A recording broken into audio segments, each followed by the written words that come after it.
evening, everybody. This is another episode of Cross Border Talks, your favorite show on international relations seen from humanist social perspective. Today, our guest is a Russian historian, a member of Russian socialist movement, Felix Levin. Hello. Hi. Yeah. Hi, comrades. Thanks for And having me. we will be discussing tough topics. We will be looking into Russian society. We will be looking into Russian class society because, as every society, Russian society is also not a homogeneous thing, but also a society with class differences. We are going to look into Russian economy in war conditions, and we are also going to look for answers. Will we see a huge change in Russia in some forcible perspective? And how credible are the rumors we hear outside of Russia that resistance movements are already starting to grow in this country?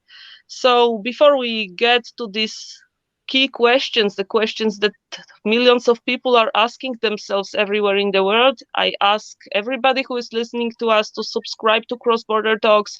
You can listen to us on Spotify, you can listen to us on SoundCloud, you can watch the videos on YouTube. So whatever form you prefer, just subscribe and don't miss an episode. And today I am co-hosting this talk with my comrade Veronika Sushowa-Salminen. So good evening, Veronika. Good evening, everybody. And I think we can start our talk. Felix, I wanted to ask you, what is the Russian society's attitude towards the special operation, how Russia prefers to call the war in Ukraine? What prevails in the society? Do people support the war? Do people accept what is told to them by Russian authorities? Or are they indifferent or begin disapproving the authorities' position? The war is going on for nearly 7 months, and this is a long time. The war was not short like Vladimir Putin promised. So how has perhaps the attitude changed over these times? Yeah, thank you, comrades, for the question. And I have to start with an honest answer. So we do not know for sure. So what the real attitude of the Russians towards war is, and I will try to explain why it is impossible to establish it. So a lot of conclusions about the attitudes of the Russian society is based on social surveys. But firstly, one cannot believe these surveys in authoritarian countries simply because of the fact that in such regimes, so people are prone to express loyalty while answering the questions for fear for their own safety, and particularly after the promulgation of the war censorship laws of 2022. So they are even more eager to answer to these questions, not in a sincere way. And by the way, it is indicative that the majority of the Russians so do not answer the questions about war. So when they are asked by sociologists, and unfortunately, so these data is not taken into account. And secondly, I think we cannot rely on the data of these surveys, because in order to know the attitude of the Russians towards war, we have to involve maybe 80 million of people and so on, because so so asking 20,000 people is not enough, because in this context individual position matters. And later, yes, when we talk to class differences, I will try to explain why it matters more than so class belonging, group belonging, whatever. So I presume that the prevailing position is of indifference. Russian government has encouraged depoliticization for more than 20 years, so the situation cannot change rapidly. So people still try to refrain from politics as much as they can and to live their own private lives. So mobilization, so partly, of course, broke, this terminated these social contracts, based on depoliticization, but still people are trying to save the comfort of their private lives amidst the mobilization. And here I share the ideas of famous Russian left intellectual Boris Kagarlitsky, who says that there are three main lines of division in Russia, that it is not only the conflict between those who support or oppose the war, there is a third side who still would like to live outside politics. So, and I think so this side still is the main in Russia, because for them the war is still something far away and external. So as regards the changes in attitude, I can only highlight here some important events. So I think that the sanctions hindered the formation of anti-military attitudes in Russia, because so the indifferent people who felt the discomfort because of sanctions in spring began to move to the supporting side, so thinking and believing in propaganda that Russia is in isolation, and so it led to certain growth of ressentiment in Russian society. Then again, so the disposition of the sides changed in some, and it is still changing now. So because of military defeats and mobilization, so more and more people are disbelieving the government. So they are more and more confused with the war objectives. So they are exhausted with the war. So they are demotivated. They now see so the hypocrisy of the government. I know several stories in which people who initially supported the war so changed their position as a result of mobilization, when the government so required from the population not only passive but active support. So the situation is changing now, but I think the final thing I would like to say here, that in my personal opinion, the question of the attitude is not really helpful. We have to reformulate the question. So whether the people who are for and against the war so ready to stand by their political views. And we see that both, again, so people who support the war and people so who oppose the war so are not ready for active actions. So their position is mostly passive, and so particularly we see it. So how people fled the flat mobilization and so on and so forth. So the attitudes, so cannot explain anything. So particularly when we take into account so the nature of authoritarian regimes, not only in Russia but also in Belarus, because so we see that so even if we can imagine that the majority of the society oppose the war, so it could not stop the government from declaring it. So we have seen it in the case of Belarus in 2020, I think. Okay, so if people are not ready to stand for their beliefs, you have already partially responded to another question. So how credible are the information about the resistance growing in Russia, perhaps among native peoples in the Far East that were badly affected by the mobilization, or how important are some resistance movements in Northern Caucasus, as we also on the Western media, we saw pictures from Dagestan, people actively resisting mobilization. So are we still waiting for a real revolt in Russia, or something is already coming to the surface? Mm-hmm. Yeah, I so did not want to say that so the situation so with resistance in Russian so bad.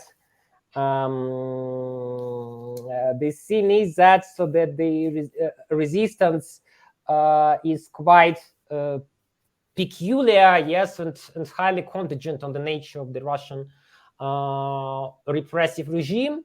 And so there is also passive resistance, or so-called hidden transcripts, to use the James Scott's term. And I would like to comment on it. I would like to say here several things. So resistance depends on individual position and political views more than a group belonging. So for the time being, yes, so we cannot expect the rise of certain groups, because of the fact that in the post-Soviet context, so in which the idea of solidarity is discredited due to anti-revolutionary neoliberal ideology, and so autonomous communal solidarity is actively discouraged by the authorities, so people prefer individual resistance to act on behalf of a certain group. But I think the situation is changing now, slowly changing. But nevertheless, it is important to understand that political groups and networks more often than not speak on behalf of the community of activists, not on behalf of communities they would like to represent, simply because of the fact that communication in Russia between activists and other groups of society is disrupted. So particularly in the context when a lot of protesting activists are outside of Russia. But I would like here to emphasize the role of two revolutionary, two subjects, which in my opinion have a revolutionary potential, or at least certain protest potential. So it is of course women, because the war uncovered the double burden in Russia, and there's generally the issue of reproductive labor, and women have to do a lot of things now. And now they are more active in protests. They make it visible, or sometimes they are involved in invisible protest activity, such as participation, such as helping refugees, such as distribution of leaflets and so on and so forth. And generally, among the grassroots movements, of course, feminist anti-war movement is the most influential group in Russia, and so they possess now the strongest network, and they maintain everyday protest in Russia, because when generally in Russian cities, the anti-war voice is at least visible. So people are not muted. It is important to understand, and it is due to the, for example, actions of the Russian anti-war, of the feminist anti-war movement. And generally, more and more women now in Russia are against the patriarchal gender order, which enforces the gender roles. So they now problematize the issue of reproductive labor. They question current hierarchies, and and after the declaration of mobilization, they and even before, so they question the right of the state to have power over bodies. And again, it is important to take into account. The second group, of course, I think with possible high protest potential is the native peoples. But I think that here the situation is more complex and highly dependent on certain region. So the protest of indigenous people is mainly of social nature. It is a protest against mobilization. And the indigenous peoples, I think, in Russia experienced most of all these termination of the social contract, because it is them who suffer most from the war.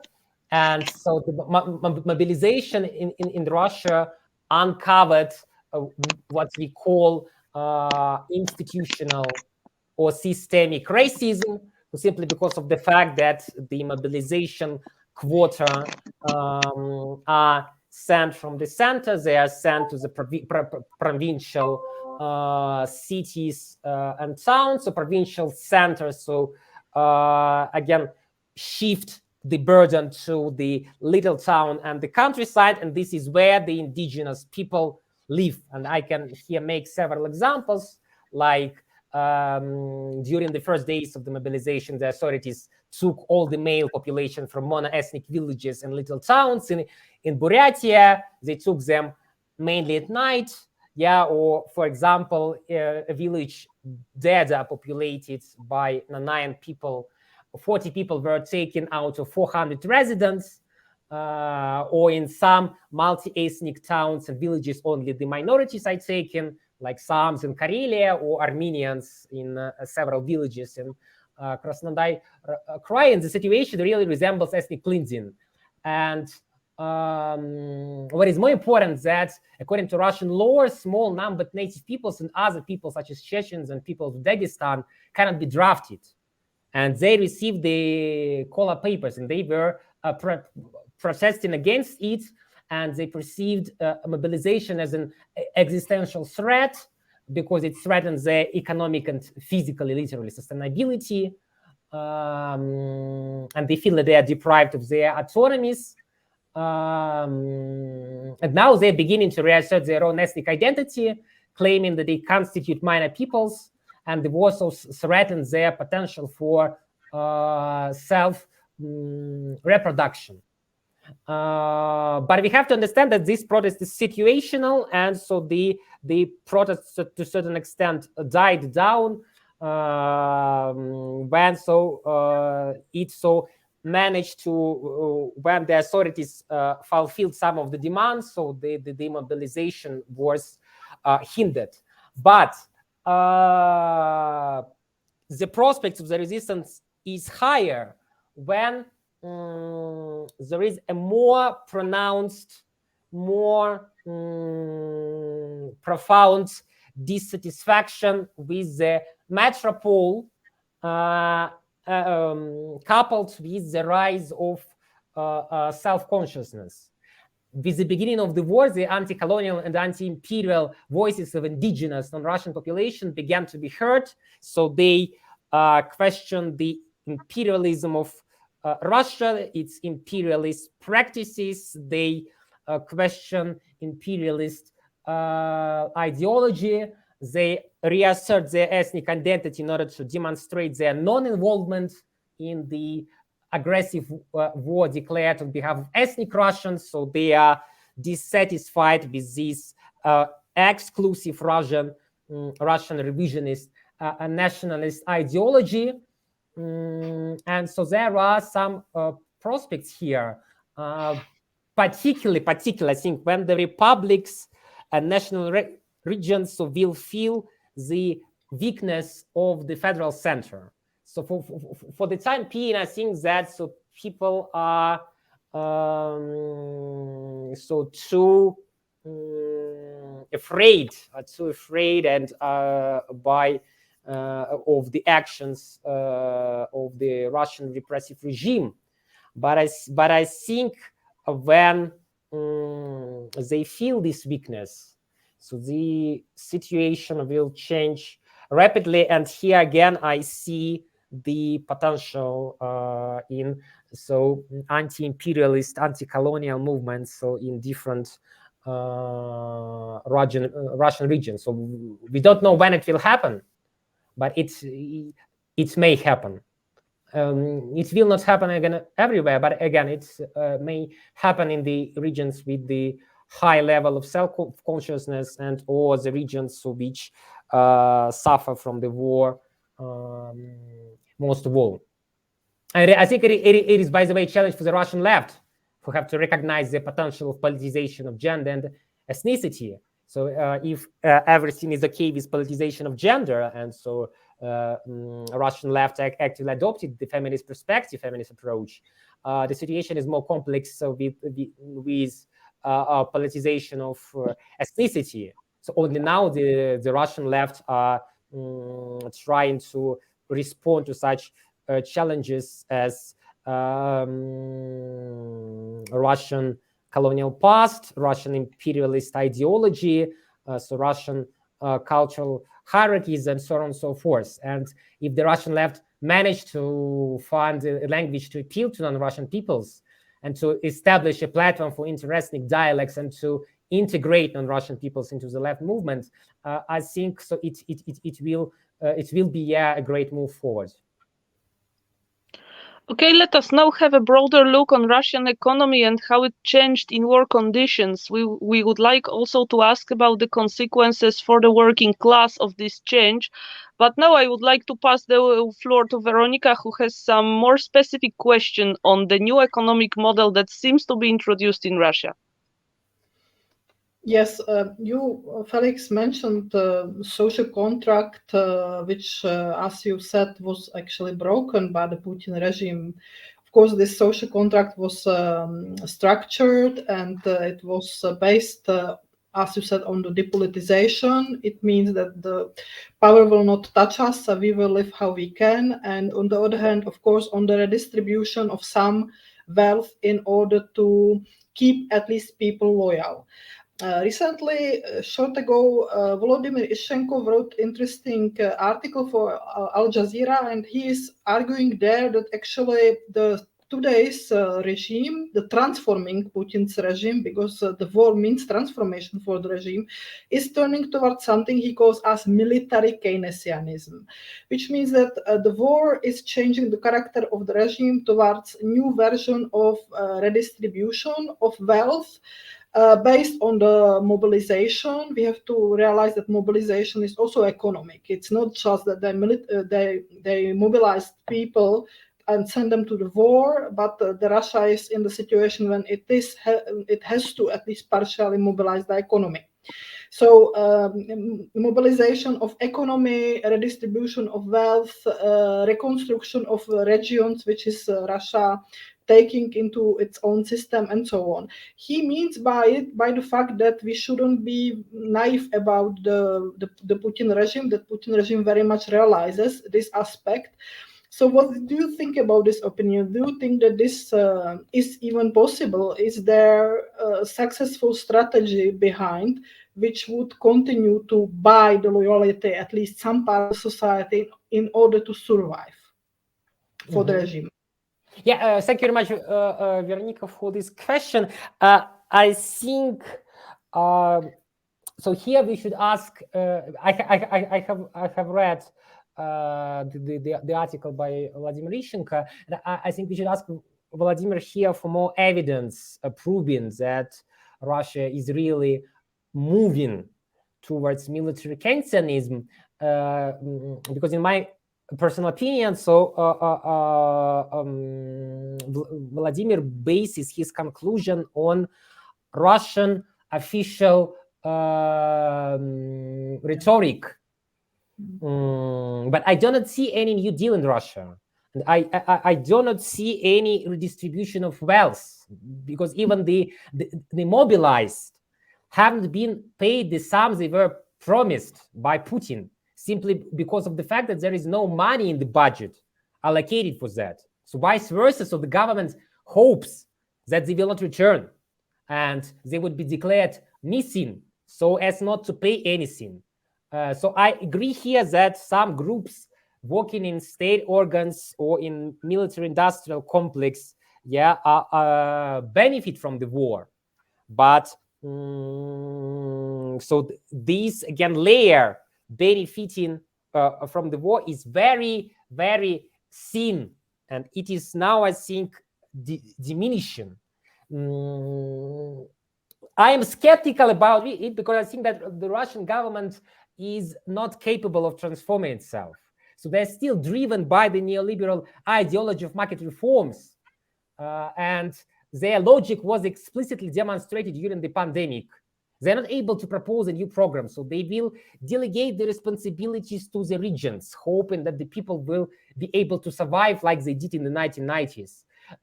They will rely on imagined patriotism of the Russians who will be ready to work for free in order to achieve victory. And so these Soviet analogies are not just mere propaganda, I think. So they really think that it will happen.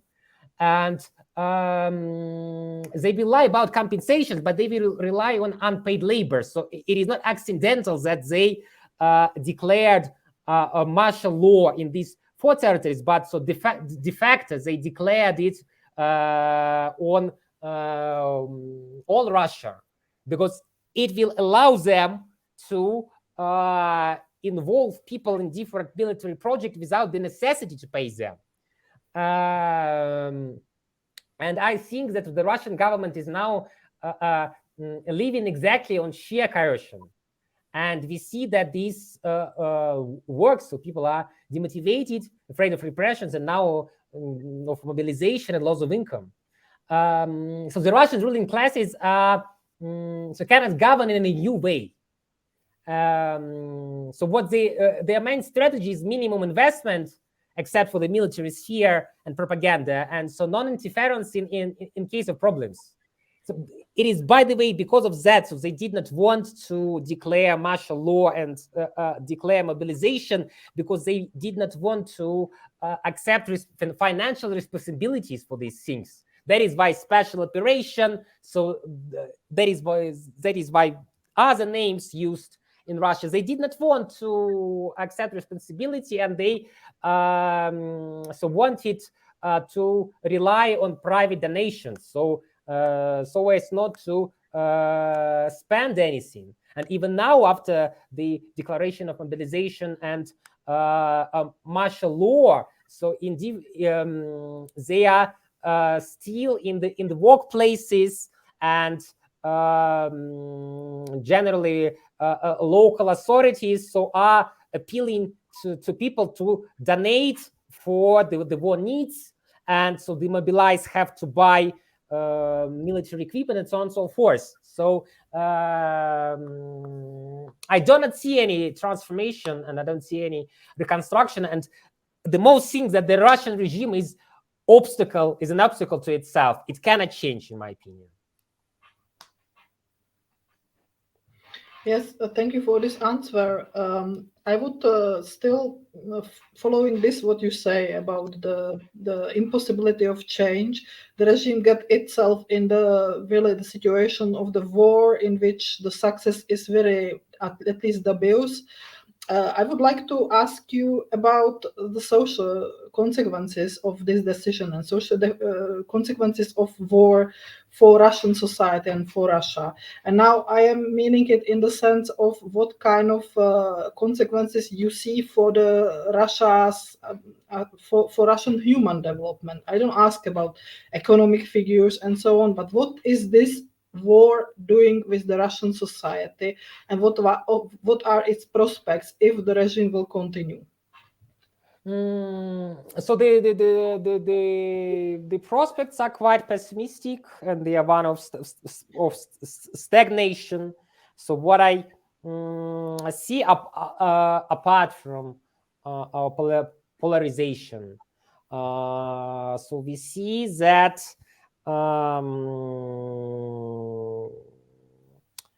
the deterioration of living standards, the prices are increasing, so the utility payments are increasing, the salaries so have not been indexed for several years, and even if they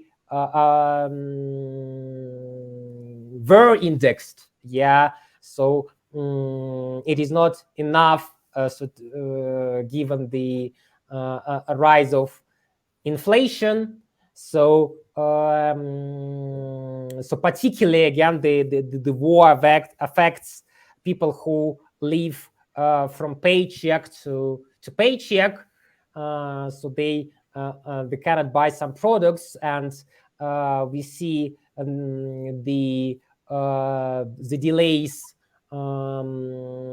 in drug supply. So the quality of healthcare is diminishing, and it won't be accessible to wide layers of population. The same story is with education. So simply because of the fact that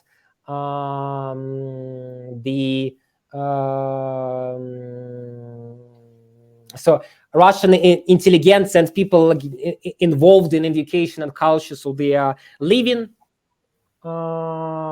country, and of course it affects the quality of education. And so when you look at the budget for 2023, you see that Russian government would invest less in healthcare and education. So the educational programs were dealt a severe blow after this Russian exit from the Bologna system, and so it will be a continuation of neoliberal reforms. So we have to expect again staff reductions and ideologization of Russian education. So will lead to its again to the deterioration of its quality and so on and so forth. So no decent education, no decent healthcare, no decent living standards. So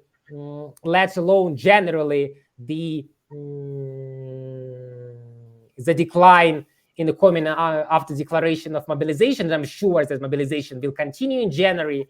So there is not enough the workforce, and it can paralyze a lot of enterprises. So people now are demotivated. They do not believe the government, so their position is precarious.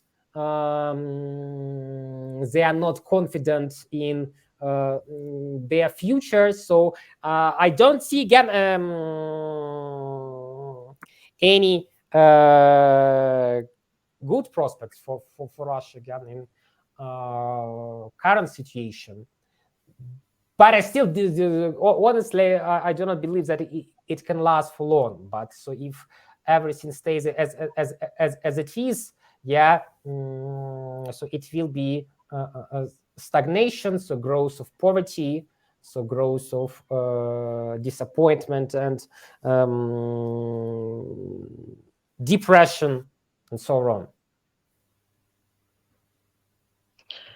Okay, and can we already name some impacts of the war, of mobilization on Russian labor relations? Can we say something more about the impact of the war on the working class? and how are the workers reacting to this changing situation? Because everything you said about the deterioration of living standards, everything you said about the deterioration of public services, it hits first of all the working class, so the majority of the society, people living from their own work. So how are they so what was the impact of the war on the working class, and how is the working class reacting to this? Yeah. So thank you very much for Margarita for this quite sorry question. I have to say, because of the fact that so it is not very easy to obtain information about the situation in the working class, and I personally have to rely here on the data from the media and some inside information. And generally, yes, so the Russian left are not well informed about the situation in the economy and labor market because of the weak connections with the labor unions and the Board of Labor itself on the federal level. So we know what the working class wants us to know. A lot of labor disputes are invisible. So because the workers themselves do not want to publicize it. What can I say here? Yeah. So we have to wait for the delayed effects of the sanctions and so on. I can say that Russian economy has been declining for several decades, and it is not easy to say that something exactly coming from the war which is significantly altered this situation. Yes, so the incomes have been diminishing. And generally, yes, so we have to take into account that in Russia there is an incredible gap between the official fixed salary and bonuses, and usually bonuses comprise more than the half of the salary, and we see that the majority of the Russian companies are now reducing the labor costs, economizing on these bonuses. But so it is the continuation of the situation from the pandemic. Yeah, we can find delays in salary payments, so judging by labor disputes.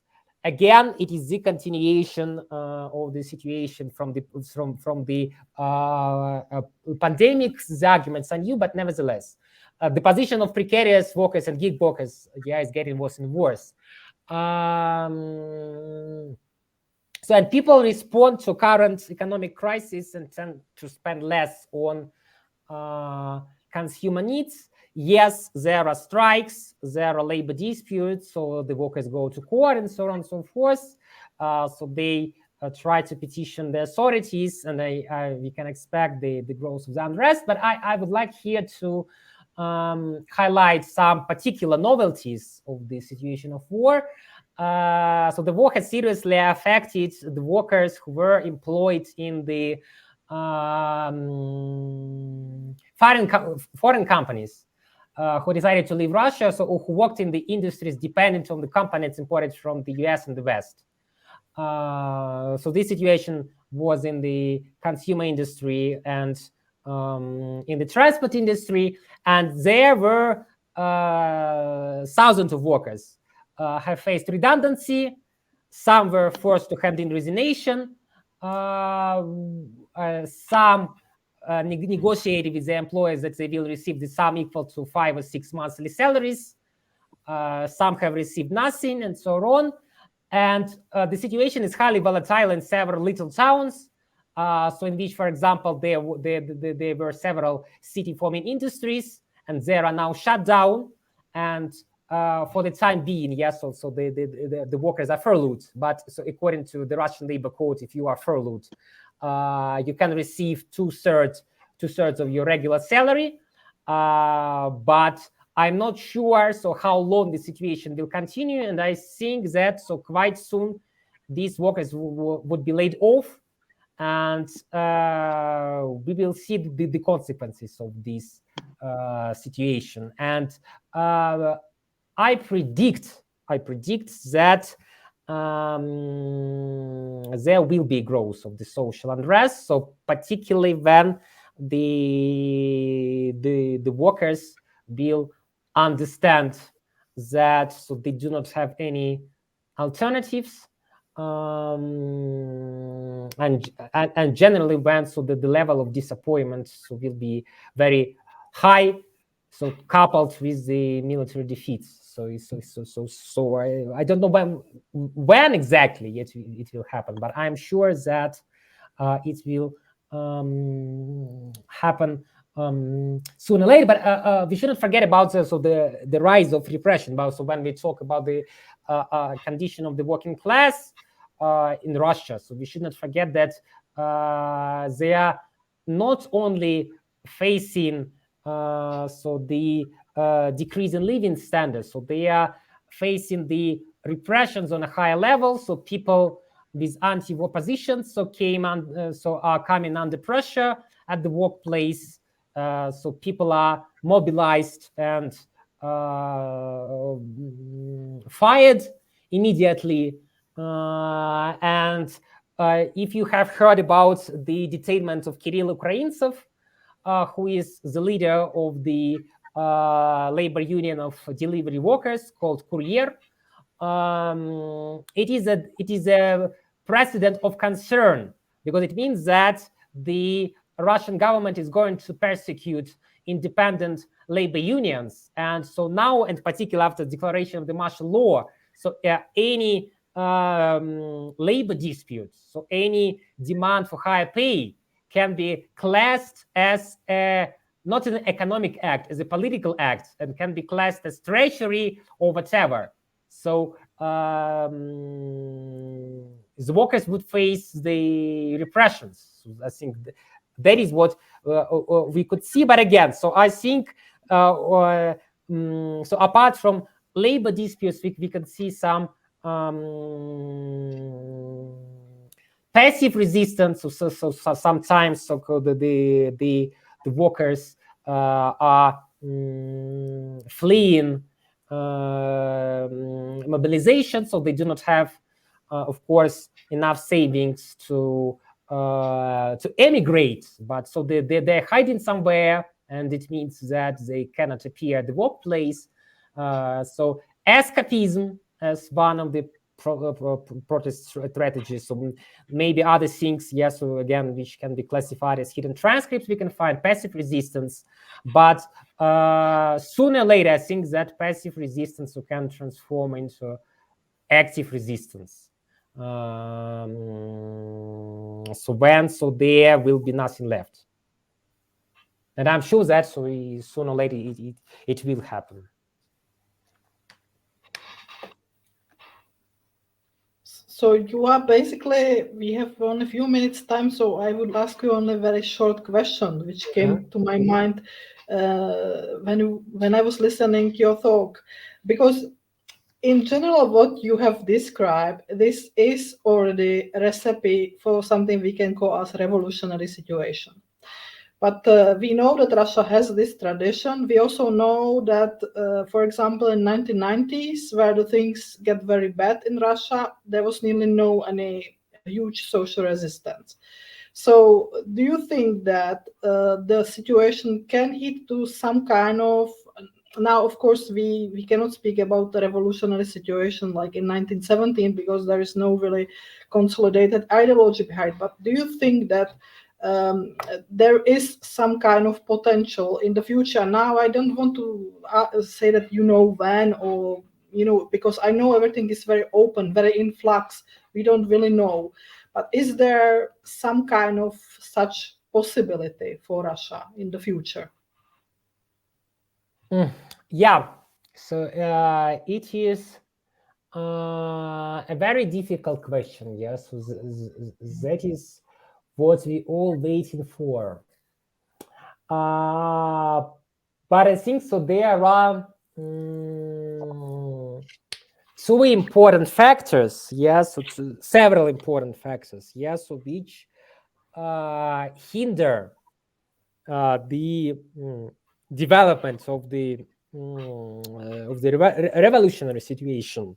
So yeah, so you are right mentioning here the 1990s, and so we should not forget atomization of the society, and for the time being, we cannot expect so the kind of protests which, for example, were in the Russian Empire in 1905 or 1907. So we cannot expect this like federal solidarity, because generally all the actions of protests are local. And so the same can be said about the protest of the indigenous peoples and so on. So we don't see this countrywide solidarity. Yes. So second, yes, so we have to take into account that the political field, yeah, so is so suppressed that there are not enough networks so to broadcast the message and to politicize the people. So here we can count on their own autonomous politicization. So maybe again it would happen. And the third question, yeah, so and as post-structuralist left, I have to mention it. It is the question of ideology, and so the question of discourse here. Because when we turn to Lenin's formula, we have to wait for the situation when the bottoms do not want to live in the old way. And in my personal opinion, the thing is that unfortunately, so for the there is a question of expectations of the working classes. Yes, so you have to think about an alternative image of future, about alternative kind of the lifestyle, and it is the task of the political organization to propose this image of the future. And unfortunately, yes, so in the regions, yes, so in which there is no access, when there is no which political opposition cannot reach, so the situation is to a certain extent not very positive, so simply because of the fact that the people still do not reflect on their situation as very bad, so because they do not know that there can be an alternative. And when there is a recognition of their own condition, so it may happen in general. So it revolves around these issues, these partisan issues of class in itself and class for itself. We have to wait for it, I think. So that is the thing. Thank you very much, Felix, for your answers. And I apologize, everybody, that we are slightly over the time, but I think this is so important topic that it needs to have enough of time. So this was our interview with Felix Levin about the situation in Russia. I would like to remind everybody that cross-border talks are available on several different social platforms, on also several different channels where you can watch or listen us. And I would like to wish everybody a nice day and hope for the better future, not only for Russia, but for everybody. Thank you very much and goodbye.